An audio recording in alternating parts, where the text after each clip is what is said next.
mbokk yi jaa ngeen jëf ci taamu bi Walf TV dal leen jàmm seen magazine de la mi-journée ñu am mbégte tey dalal Sambouri Ka di juriste contrôleur principal des impôts et domaines di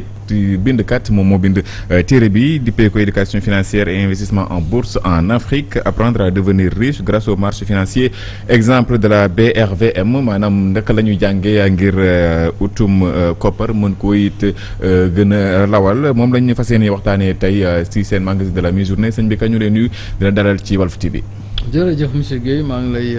gërëm di la sant aussi ci dalal bi nga ma dalal fii ci këru Sidi Lamine Niass. di profité ci occasion bi aussi di ñaan yàlla dolli ko leer xare ko aljanna li mu bàyyi aussi yàlla def ci barke mu law ba dem ci ay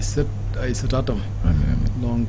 comme ni nga ko waxee livre bi sama téere la man maa ko bind donc ça mi ngi tudd en fait éducation financière investissement en bourse en Afrique donc day jàngal nit ñi rek beneen façon bu ñu mën a amee xaalis bu ñu mën a téye xaalis bu ñu mën a fulee xaalis donc surtout que am nañ fi benn marché aussi boo xam ne nit ñi war nañ ko gëstu gën ko jëfandikoo et que jëfandikoo bi sama koy wax nit ñi la nit ñi seen bopp mais état yi aussi donc c'est surtout ça quoi loolu lay wax éducation financière. laata ñu dugg sax si biir livre bi tax na ñu daal di lay nominé ci Financial Africa Awards moom mooy ay mbir yoo xamante ne daal dañuy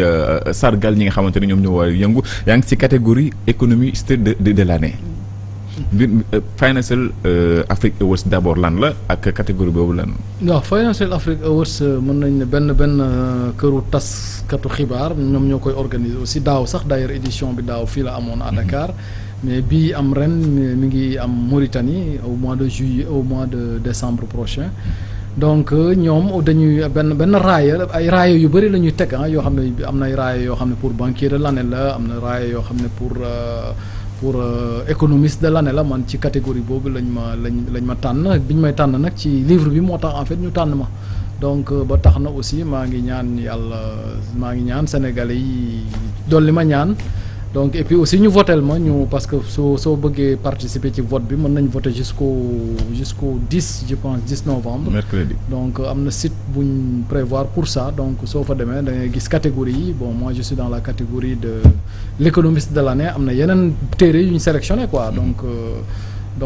voilà donc maa ngi ñaan sénégalais yi dolli def ci ñaan ba pare ñu votel ma aussi pour que moom mën a jël raaya bi quoi. alors pour voter financialafricaAwards.org ngeen di dem ngir voter ngir téere bi ñu dugg ci téere bi ak li nga xamante ne moom moo nekk ci biir naka la ñuy jàngee ngir utum xaalis waaye gën ko ful mooy li nga xamante moom nga ñuy jàngal ci mbir mi waaye yemul ci wàllum xaalis ndaxte li tàmbali mbir mi wàllum feebar la. waaw effectivement téere bi moom bon en fait jàngatu daanaka bon du xaalis rek mais jàngatu àdduna la quoi te éducation financière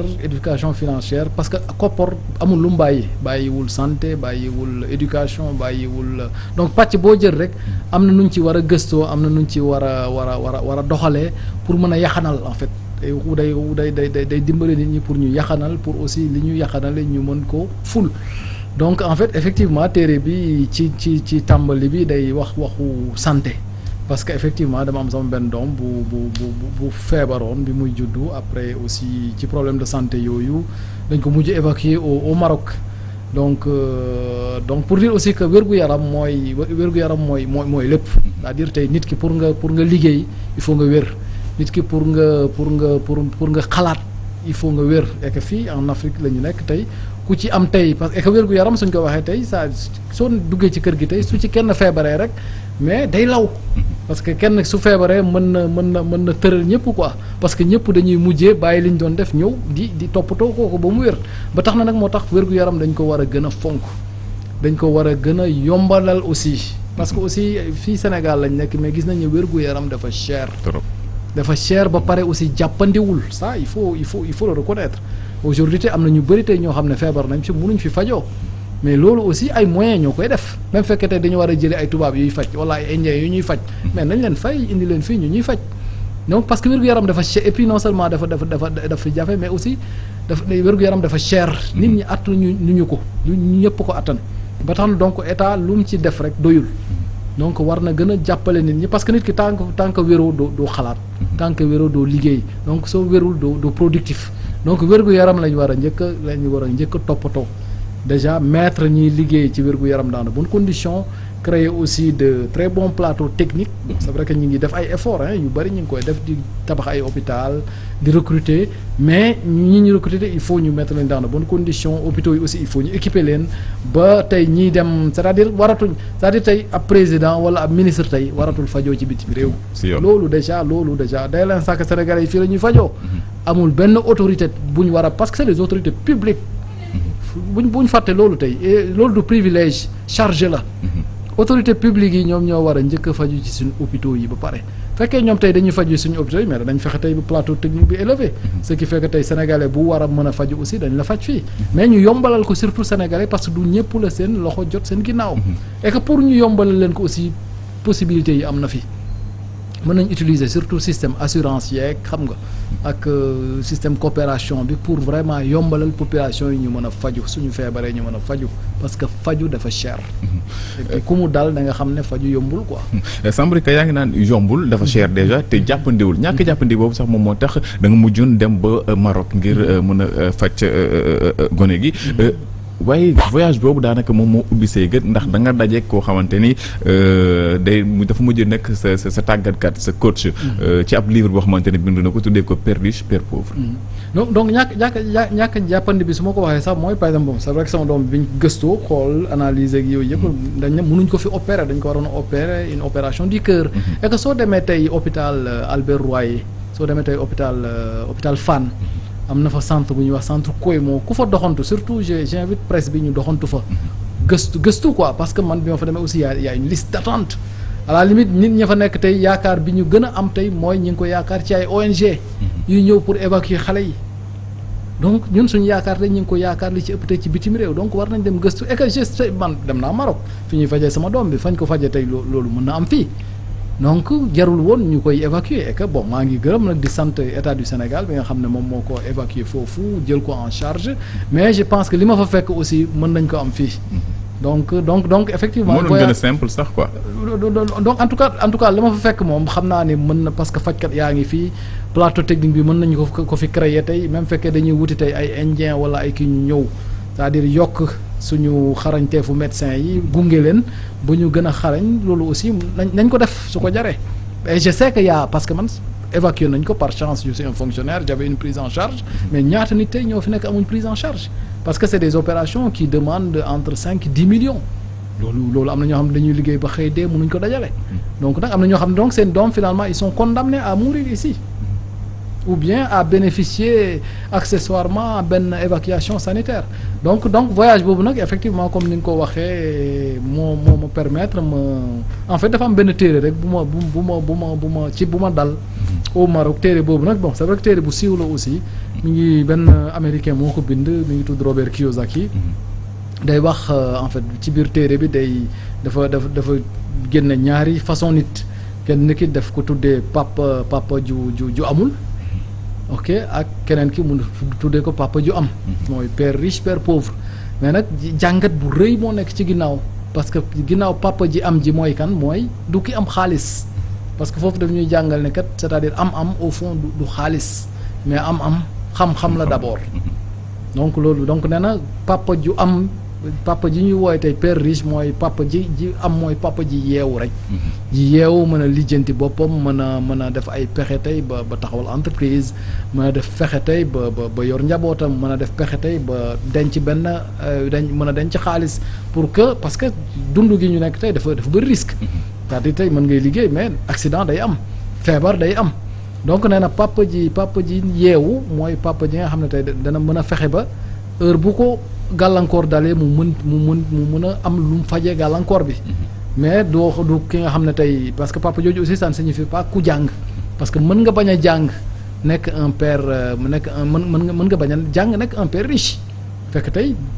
parce que la preuve tey da nga fi gis un entrepreneur boo xam ne jàngul da nga fi gis tey un industriel boo xam ne à la limite bon jàng bi ñuy wax c'est-à-dire amul diplôme comme aussi da nga gis tey koo xam ne tey am na diplôme yu dul jeex ok ab fonctionnaire la mais koom-koom bi demeewul noonu c'est-à-dire xam-xam bi plus ci ay diplôme la que am bi donc ci la jot ci téere boobu jàng ko ma gis ne que téere bi mën nañu amal njëriñ ñun pays africains yi surtout que téere bi day waxu affaire investissement et que fii c'est vrai que fii on parle plus de travail mais il faut aussi ñuy waxu investissement parce que investissement aussi moo yor réew entreprise en fait moo yor réew donc téere bi li ma ci jàngat surtout c'est ça investissement mooy bon soo bëggee am il faut ngay investir nag suñ ko waxee aussi bon fii problème bi mooy souvent investissement bi ñu gën a xam bi gën a jàppani mooy tabax évidemment am na yeneen investissement am na mën nga investir dans l'agriculture mais yi gën a siiw tey soo amee xaalis rek da ngay tabax ay immeuble ak yooyu quoi alors que à côté mën nga créer des entreprises la preuve tey kër gi ñu nekk tey ab entreprise la boromam nekkatu fi yàlla na ko yàlla yërëm xare ko àjjana mais kër gi mi ngi dund mi ngi dundal ay nit donc lii investissement la donc livre bi loolu lay wax et puis en plus day wax aussi xaalis yooyu soo ko gagné aussi nan ngay mën a fexe ba ful ko. parce que yaa ngi wax wàllu ful mais ñenn ñi li gën a tàmm moom mooy épargne. si banques yi mais ngay wax ni am na leen lu ko gën ndaxte épargne boobu lim lay jural daanaka du bëri taux yi dafa ndaw. effectivement soo ko xoolee fii tey ñu ci bëri tey à la limite compte d'épargne la ñu xam. compte d'épargne donc alors que tey à côté aussi am na yeneen compte yoo xam ne parce que éco compte boobu man c'était la première fois may dégg compte titre. alors que tey à côté de compte fii compte courant ngay dégg ak compte d'épargne. mais am na aussi lu ñu tuddee compte titre tey benn compte la comme compte d'épargne wala compte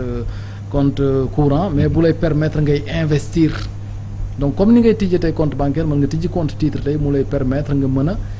investir nga mën a bokk ci yenn entreprise yi parce que am na entreprise yoo xam ne tey dañoo am marché BRVM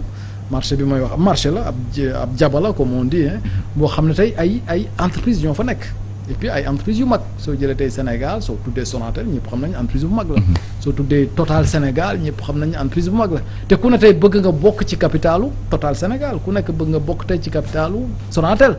mais am na marché boo xam ne tey mi ngi fii tey ku mu neex tey soo tijjee compte titre bi mën nga jënd ay action et action du leneen lu dul ay loxo c'est-à-dire mën nga parce que entreprise boo gis tey dafa am ay loxo quoi ay pàcc parce que épargne bi ngay wax tey bon moom mooy tontine bi ñuy def parce que soo xoolee tontine baax na quoi mais daanaka du jur daanaka su ngeen def tontine tey ku nekk la même chose lay teggi loolu épargne la rek soo jëlee compte d'épargne yi fi nekk aussi taux d'intérêt yi ñu koy rémunérer dafa tuuti presque 3,5% la yi ci ëpp 3,5% maximum 4% la mën a jur à côté soo demee en bourse tey c'est-à-dire compte titre tey soo amee tey ay action yi am na nu muy yokkoo tey mais mën nga ci gagner 30%, 50%, 100%, ba 300%. Et que souvent day toog fi tey dégg ñuy wax ay am na investissement yoo fi dégg ay am na ay investissement yu bari yooyu dégg mais yooyu c'est des investissements qui ne sont pas régulés alors que tey am nañ marché boo xam ne vraiment marché bu wóor la boo xam ne état yi ñoo ko teg am na ay entreprises yoo xam ne dañ faa dem tijji seen capital ñu ne képp ku bëgg a bokk tey ci suñu capital ñëwal suñu prix action lii lay jar soo ko jëndee yow bokk nga ci entreprise bi et que entreprise su liggéeyee tey ba at bi jeex tey lépp lu mu gagné da koy séddoo ak ñi mu bokk ak entreprise bi te lu muy séddoo tey soo calculer presque taux de rendement obligation yi foofu duñu wax sax taux d'intérêt mais c'est plutôt des taux de rendement des obligations en moyenne ça varie entre 8-12%. te boobu déjà amul sax risque bi bëriwul parce que entreprise yu wóor la yoo xam ne chaque année dañuy def bénéfice donc soo calculer ñoom seen taux de rendement obligation yi rek yi ci ëpp tey ça varie entre 8-11%. ak taux d'intérêt yi souvent c'est 3-4%. te loolu obligation donc loolu taux de rendement action yi la mais action yi aussi dafa am leneen lu la mën a jural mooy dividende mooy plus-value donc soo jëndee action tey mën nga ci gagner de deux façons mën nga am ay dividendes parce que entreprise bi liggéey na année bi actuellement ñu ngi ci mois de novembre dans 2 mois en fait en décembre entreprise yi dañuy tëj seen i compte arrêter seen résultat wax seen bénéfice boobu nag dañ koy séddoo ak ñi ñu ko bokkal yow soo ci amee action tey donc da ngay jot sa wàll donc loolu dividende la maintenant en plus aussi mën nga jënd tey benn action mi ngi mel tey ngay yar xar rek ngay juloo affaire tabaski ngay def opération tabaski soo jënd tey ay xar 40 000 45 000 50 000 da nga ko fas yéene jaayee 100 000 150 000 donc du un bénéfice de 150% su tabaski jotee donc action yi aussi mën nga ko jënd tey à 1000 francs 2000 francs parce que action bu ne aussi entreprise bu ne ak ay action li muy jar mën nga jënd tey action 2000 francs action bi mën na yéeg parce que action bi plus nit ñi di ko jënd plus nit ñi di ko soxla ci marché bi rek plus day cher mi ngi mel ne tey ñu ngi ci ouverture des classes tey c'est-à-dire livres yi dafa cher cahiers yi dafa cher soo demee tey ba ci kanam mais prix yi day wàcc donc bourse bi aussi noonu la tey soo fa demee am na ay actions yoo xam ne aussi mën nga jënd tey action 1000 francs action bi mën na yëg 1500 2000 2500 3000 su boobaa su la neexee aussi nga bañ a xaar sax dividende yi su boobaa mën nga jaay récupérer say bénéfices investiraat. yaa ngi ñuy wax dividende rek plus-value mais déjà bourse bu ñu koy wax Sénégal saa su ne nit ñi dañuy am benn xel mu tey par rapport ak mbir mi. daf dañuy jàpp ni dafa compliqué dañuy jàpp ni dafa bëri risque. waaw suñu c'est que ñàkk xam na rek xam nga loo xamul moom c'est-à-dire moo tax loo gis rek gëstu ko ba mu leer la quoi loo xamul aussi bul ci dugg bul ci sori quoi. bourse bi c'est-à-dire bourse bi tey moom soo jëlee commerce dara gën a koo risqué am na ñu bëri tey soo waxee ñu ne dama doon commerce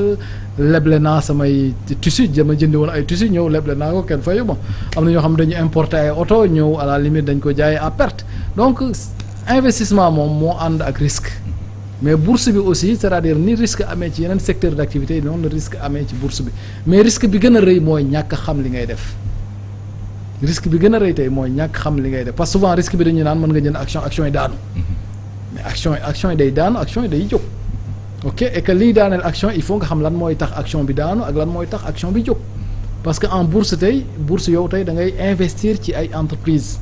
donc entreprise boobu tey plus muy dox plus action yi dafay dox et c'est normal donc entreprise bi su plus entreprise bi di gën a wér plus action entreprise yi aussi di gën a wér donc sooy investir évidemment doo ñëw gis tey entreprise bu baaxul nga def ci sa xaalis et que entreprise yooyu heureusement que aussi dañuy wax ñoom fan la ñu toll ñoom entreprise yi nga xam ne tey dañu leen côté dañu nekk en bourse tey ñoom chaque 3 mois dañuy génnee seen bulletin de santé boobu wane ñoom kat lan la ñu liggéey ci ñetti weer yi donc ñoom duñ xaar ba at bi jeex pour wax ñaata lañ liggéey déjà ñoom chaque 3 mois dañuy wax lan lañ liggéey ñetti weer yi par rapport ak ñetti weer daaw su 6 mois jotee ñu wax 6 mois yi ñaata lañ réaliser par rapport ak 6 mois daaw yow donc soo liiree da nga xam tey ndax am na yokkute wala amul yokkute et en principe su amee yokkute action yi valeur action yi aussi day yokk parce que su amee yokkute ci chiffre d'affaires bi après mu am su chiffre d'affaires bi yokkoo normalement bénéfice bi day yokk su bénéfice bi yokkee aussi dividende bi dafay yokk donc loolu day gën a intéresser nit ñi moo tax aussi nit ñi di ko gën a jënd aussi moo tax valeur bi di yokk donc risque boobu li lay permettre nga éviter ko parce que comme je le dis aussi risque moom ci c'est dans la vie plateau bi sax tey mën na exploser yàlla tere donc risque bi ngi fépp mais pour maîtriser risque bi autant en bourse que dans le commerce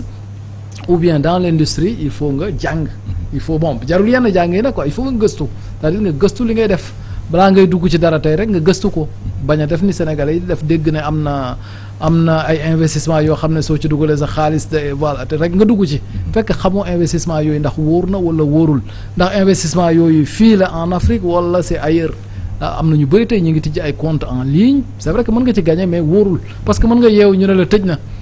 te doo am foo ko jooyee alors que lii nag marché boo xam ne état yi ñoom ñoo ko institué soo bëggee tijji compte bi tey fi ngay dem comme banque yi la ni ngay tijjee compte banque foofu ngay dem nga tijji sa compte ñu laaj la say papier donc soo amee problème aussi mën nga dem ci ñooñu adressé wu ñooñu bu wutee naag nag ñi nga xam ne dañuy tijji ay compte en ligne rek ñoo xam ne dañu naan la kii Brésil la nekk wala kii Cameroun la nekk nga yeewu suba ñu ne la ki ko yoroon dee na wala disparaître na wala ngay envoyé dara du dem donc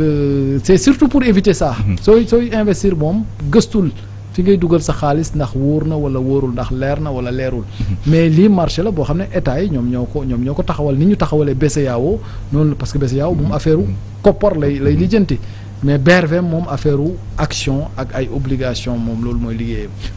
pour investir ci bourse ci réew yu mel ni Sénégal BRV ngay jaar muy marché bi nga xamante yaa ngi koy wax juróom ñetti réew yi nga xam ne ñoom ñoo ko sekk ñoom ñoo ko moom muy ban genre marché la ak yan entreprise ñoom ñoo ci nekk. moom marché financier la rek ni ngay dégg marché boursier mooy marché financier ni ngay dégg bourse c'est vrai évidemment ça n'a rien parce que ñu bëri aussi soo waxee bourse rek ñoom bourse étudiants yi la ñuy xalaat quoi mais non bourse bi ab marché la ab marché la boo xam ne juróom-ñetti réew yi seq UMOA ñoom ñoo ko mooy si réew yi utiliser franc CFA ñoom ñoo ko moom marché la boo xam ne tey entreprise bu mu neex tey mën nga fa dem soo fa demee c'est-à-dire da ngay tijji sa capital soo tijjee sa capital mooy képp ku mu neex tey nga nekk sénégalais nga nekk mauritanien nga nekk français su la neexee nga ñëw jënd ci action yi ok donc soo jëndee ci action yi aussi c'est pour ku jënd action c'est pour nga am ci loo ci gagner. Donc c'est une façon d'investir. Donc marché boobu dafa am ñaari pàcc quoi ñaari marché la dafa am marché boo xam ne ay action la foofu ay entreprise ñoom ñoo tijji seen capital pour mën a séddoo ak nit ñi seeni bénéfice. ok am na aussi marché boo xam ne marché des obligations la marché boobu soo fa demee mën nga fa leb xaalis et que marché yooyu souvent c'est marché la boo xam ne day ñëw di compléter en fait les secteurs bancaires xam nga fii tey soo bëggee tey leb ay 50 milliards 100 milliards loolu dana jafe trop nga lebee ko ci banques yi parce que banques yi duñ la mën a lebal loolu wala suñ la koy lebal day cher te aussi diir bi nga koy rembourser day gàtt léegi nag marché yooyu da lay permettre nga mën a lever tey yenn montant yu rëy yi la preuve daaw par exemple Sonatel leb na 100 milliards sur le marché et marché boobu mooy état yeeg nit ñi ku mu neex tey nga lebal Sonatel donc dafa am marché boo xam ne marché bor la foofu da nga fay dem pour leb fa xaalis c'est que entreprise yëpp tey mën nañ fa dem contrairement à nit ñi di yaakaar mais pour nga dem fa déjà il faut nga wane ne kat entreprise bi nga yor entreprise bu baax la am na ay kayit yu ñu lay laaj pour wane ne yow sa entreprise bi kat day def bénéfice sa entreprise bi wóor na et que sa entreprise bi tey fii la jëm c'est-à-dire fii la toll tey fii la jëm loolu lañ lay laaj et puis ñu certifier ko parce que am na lu ñuy wax ay agence de notation yoo xam ne ñoom ñooy ñëw kat saytu ne entreprise bi kat su entreprise bi mën na laaj seen xaalis parce que ñooñu ñëpp tey dañuy ñëw marché bi déjà day ñëw pour garantir nit ñi joxe seen xaalis parce que entreprise bi tey su ñëwee di leb mais man mën naa ko lebal parce que su ma jëndee ay obligation mooy lebal naa ko moom su may fay daf may fay ab day am intérêt ok loolu marché des obligations yi la mais marché des actions yi foofu moom action yi la c'est-à-dire foofu tu deviens actionnaire directement mi ngi mel tey Walfadjri tey su ko neexoon tey wu tijji capitalam ne ku mu neex tey nga ñëw bokk ci Walfadjri su boobaa fi mu koy defee nag mooy ci marché boobu la koy defee su boobaa mu ne par exemple action bu ne temps laa koy jaayee su boobaa ku ci jënd ci Walfadjri nga bokk su Walfadjri liggéeyee tey ba année bi jeex su defee bénéfice di distribuer bénéfice bi yow da ngay jot sa bénéfice directement donc c'est aussi simple que ça. muy marché boo xamante ne baax na loolu ci particulier yi mais d'abord ñu des un peu ci entreprise yi ndaxte boo xoolee ni nga ko waxee ak li ci nekk comme avantage lu waroon baax la ci entreprise yi nekk Sénégal mais malheureusement on a que 2 ou 3 entreprises yoo xamante ne ñoo nekk ci réew mi coté en bourse. non est-ce que état bi amul liggéey bu mu ci war a def. waaw non marché boursier moom suñ ko wax marché financier suñ ko waxee moom c'est-à-dire marché financier moom dafa war di financer économie la preuve tey soo demee aux États-Unis en France tey seen marché boursier. mais c'est-à-dire actualité bu ñuy wax tey moom moo ciy jiitu marché bi boursier yi fan lañ toll. parce que marché boursier en fait day financer ay entreprises comme ni ma ko waxee tey entreprise mën na fa dem tey leb fa xaalis mën na leb xaalis bu bari ok comme entreprise bi aussi mën na dem jaay ay action su jaayee ay action xaalis bi muy jaay action mais xaalis boobu day dugg ci entreprise bi donc day financer entreprise yi deuxièmement aussi day financer particulier parce que yow tey soo jëndee ay action tey soo entreprise bi liggéeyee en plus de ton salaire tey à la fin de l'année mën nga jot ay dividendes ok c'est pas pour rien que nga déggoon tey travailleurs u Sen'Eau yi di réclamer seen part ci capital bi donc malheureusement nag Sen'Eau n'est pas encore coté en bourse mais tey par exemple tey soo jëndee ay action wu SODECI Côte d'Ivoire wala Senelec Côte d'Ivoire CI Côte d'Ivoire mais à la fin de l'année ñoom bénéfices yooyu tey soo nekkee Sénégal da ngay jot say bénéfices donc marché boursier en fait day financer particulier day financer entreprise yi mais day financer aussi état yi soo demee tey sur le marché boursier am na ay état yi chaque fois xam nga tey Afrique am nay temps dans les années 80 da nga doon dégg ay arriérés de salaire xam loolu déggatoo ko ci état yi mais li ko réglé bokk na ci marché boursier yi parce que aujourd'hui état bu mu neex nga dem et puis les états dañuy dem di leb facilement 30 milliards 50 milliards loolu c'est pour régler surtout seen problème de trésorerie donc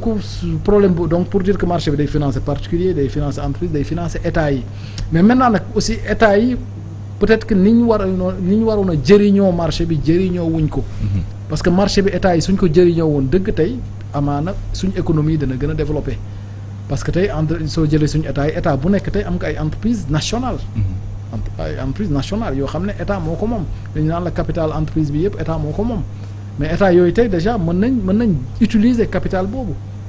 pour yóbbu entreprise yooyu en bourse tey privatiser vraiment la gestion et benn pàcc bi tey ñu jaay ko askan bi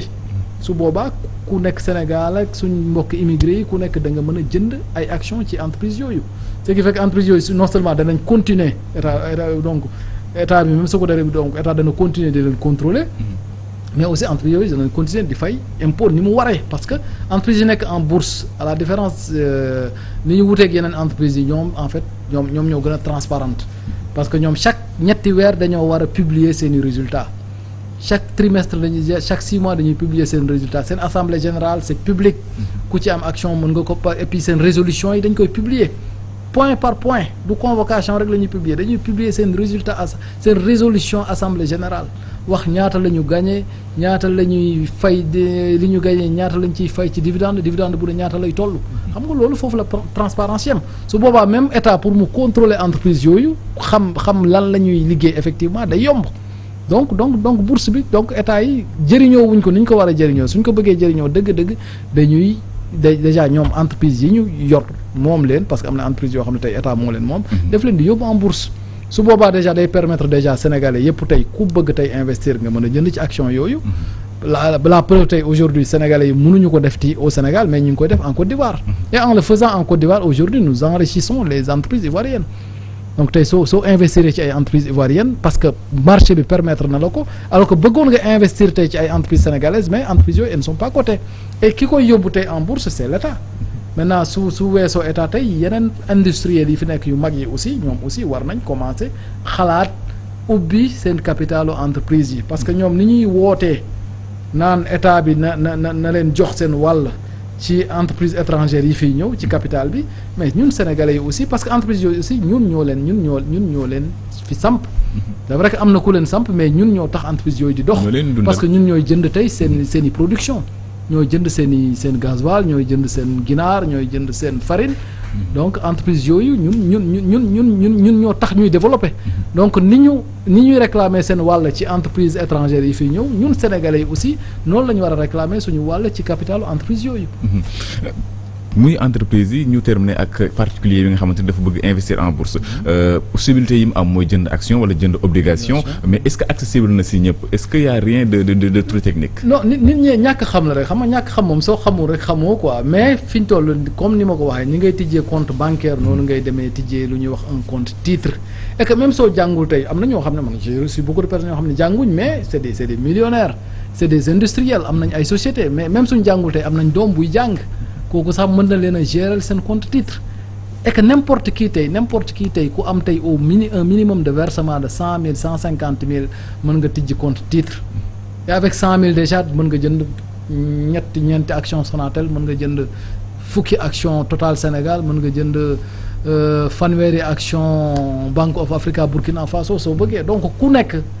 tey ku am tey au minimum 100 000 150 000 mën nga commencer investir et que aussi investissement en bourse comme entreprise la donc da ngay commencer ndànk di muy màgg donc tey soo amee tey cette année ci peut-être 50 actions su déwénee nga dem bay mën a compter 100 actions dans 3 ans nga mën a am 500 actions ci benn entreprise et que loolu tey li mu lay permettre surtout Sénégal mooy ñu wàññi xaalis bi ñuy yàq fii c'est-à-dire am na xaalis mais dafa gaaw nuñ koy yàqee alors soo amee tey un compte titre tey parce que avec 20 000 francs mën nga jënd ay actions avec 10 000 avec 5 000 même avec 3 000 francs mën nga jënd ay actions donc su boobaa quand même parce que soo jëndee action yi c'est une façon pour nga rawale sa xaalis et que action yooyu maintenant heure boo amee soxla su la neexee nga jaay ko régler say soxla heure bu amee ay dividende aussi dañ la koy jox directement nga jot ko ci sa compte ci sa portable wala ci sa ordinateur donc mën nga ko utiliser réinvestiraat ko wala nga fajee ko say soxla. Sambouri Ka ñu ngi lay sant di la gërëm. non man maa ngi leen di sant aussi di leen gërëm di ñaan yàlla gën a barkeel kër gi quoi vraiment. amiin merci. Sambouri Ka ñuy moom moo bind téere bi di éducation financière et investissement en bourse en Afrique téere boo xamante ni maa ngi leen di digal ngir ngeen jàng ko ndax li ci nekk am na solo loolu mbokk yi ñu leen jaajëfal ci taamu bi ci Walf TV jaajëfal Modou Fall mi nekkoon ci régie bi Kéba ak Babacar ñoo nekkoon ci caméra yi ñu bàyyi leen ak suñu programme yeggale rek ne téere bi en fait téere bi mi ngi fi yor naa ko donc ku ko soxla soo wootee après dañ leen communiquer numéro yi soo wootee ñu livrer la ko fi nga nekk quoi ak cherul quoi incha allah donc ñu jaajëfal leen bu baax ci taamu bàyyi leen ak suñu programme ñu yendoog jàmm ak salaam